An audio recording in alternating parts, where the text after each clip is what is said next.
पानीपत में भारतीय जनता पार्टी की प्रदेश अध्यक्ष डॉक्टर अर्चना गुप्ता ने प्रधानमंत्री नरेंद्र मोदी के 12 वर्ष के कार्यकाल को लेकर शहरी विधानसभा कार्यकर्ताओं की बैठक ली।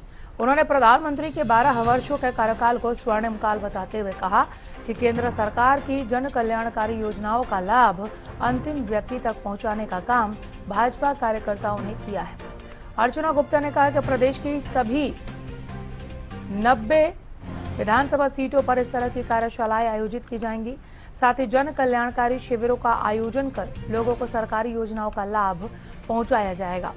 उन्होंने प्राकृतिक खेती को बढ़ावा देने की आवश्यकता पर जोर देते हुए किसानों से नैनो डीएपी अपनाने की अपील की। प्रदेश अध्यक्ष ने कहा कि भाजपा किसानों, महिलाओं और युवाओं के हितों के लिए लगातार काम कर रही है। महंगाई, वैश्विक संकट और केंद्र सरकार की नीतियों का उल्लेख करते हुए उन्होंने सरकार की उपलब्धियां गिनाई। वहीं विपक्ष पर निशाना साधते हुए कई राजनीतिक मुद्दों पर भी अपनी प्रतिक्रिया दी।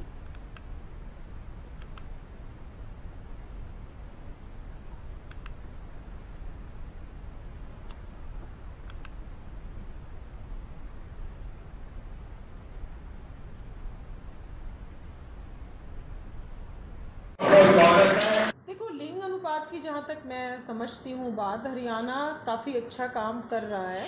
लिंग अनुपात जब 2014 में मोदी जी ने ये मुहिम शुरू करी थी, तब जहाँ तक मुझे आता है 850 या कुछ ऐसा उस समय लिंग अनुपात था। अब हम जो है 920 930 तक पहुँच चुके हैं, और अभी उसके बाद भी 920 930 तक, और कुछ जगहों पर तो 1000 से भी ज़्यादा चला गया है। तो भी कोई ऐसे सरकार ने उसके ऊपर से दृष्टि अपनी हटा नहीं ली है कि भाई हम 920 पहुँच गए, 930 पहुँच गए हैं तो अभी भी कोई दिक्कत या कोई गलत काम हो जाए हरियाणा में। सरकार अभी भी उस पूरे के पूरी चीज़ पर पैनी नज़र बना के वो रखी हुई है उसने, ताकि हमारी बेटियां लगातार कोख में बचती रहे। जो पूरे के पूरे विश्व में है उससे हम अछूते कैसे रह सकते हैं?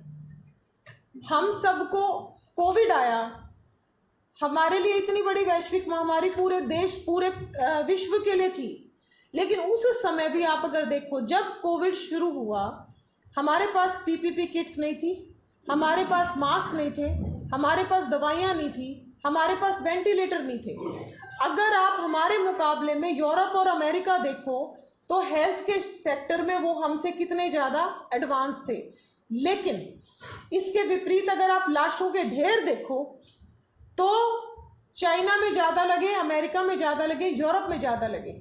हमारे देश में मोदी जी कोविड की वैक्सीन लेकर आए, पहली बार। इतने लंबे समय तक कांग्रेस का शासनकाल रहा, लेकिन हम हमेशा वैक्सीन इंपोर्ट करते रहे। कभी उन्होंने चिंता नहीं करी कि देश में भी कुछ बन जाए, सब कुछ बाहर से खरीदते रहे और कमीशनें खाते रहे।